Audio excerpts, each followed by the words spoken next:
Hi everyone. This is not really going to be an interesting video because, quite frankly, this week I have done bugger all. There's no footage for you, no training, no hikes, none of that stuff. Literally all I've done this week is binge watched Criminal Minds, played silly games on my phone, and survived. It has been a high anxiety, high depression week, which I'm not all that surprised by. A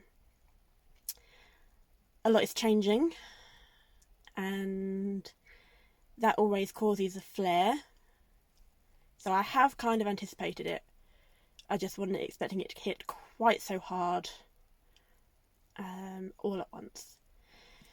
So I had a 4-day Women in Language seminar last weekend, and it was amazing. It was fantastic to see all these amazing people doing all these amazing things when it comes to language learning.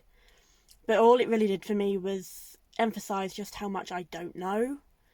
Not even talking multiple languages here, just my one target language at the moment is French, and it just highlighted to me how much I don't know about the French language, French culture, France itself.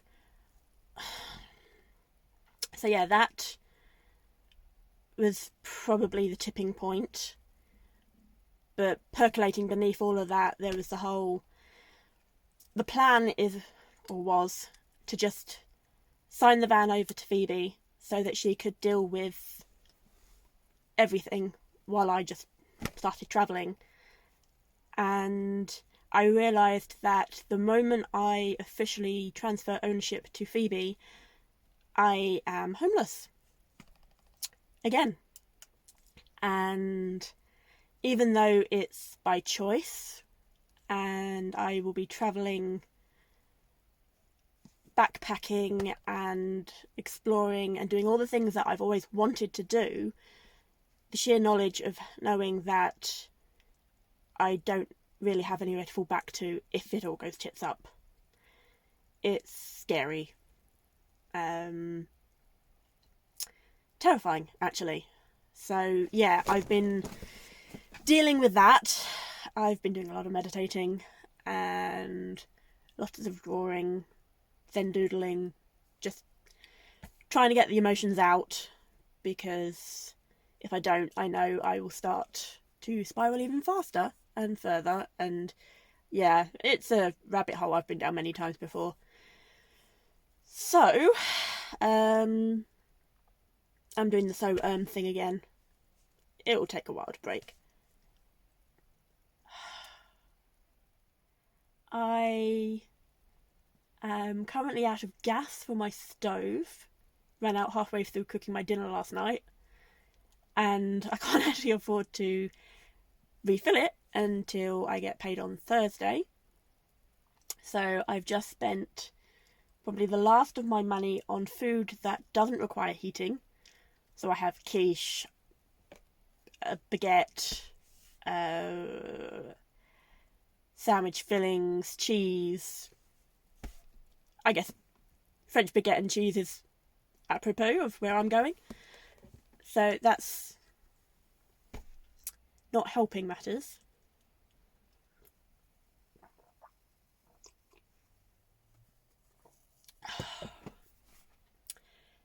And yeah, it's just a lot of little things compiling. I haven't done any language practice in 4 days. My streaks are well and truly out of the window at this point. But again, it's life. Things aren't always linear, and sometimes you just have to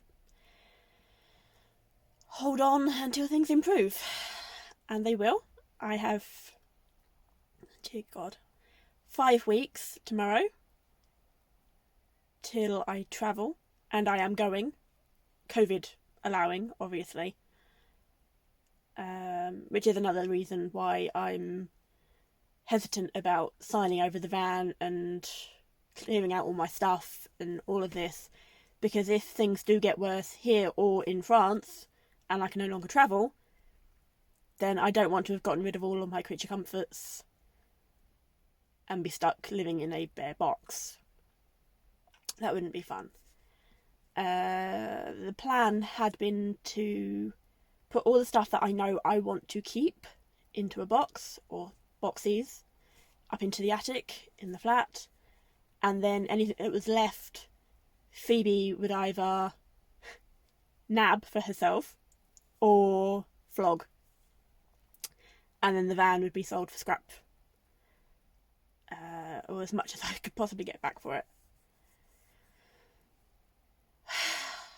I am still toying with the idea, however, of travelling for 3 months and then coming back, stripping the van, getting it to a mechanic to get the work done,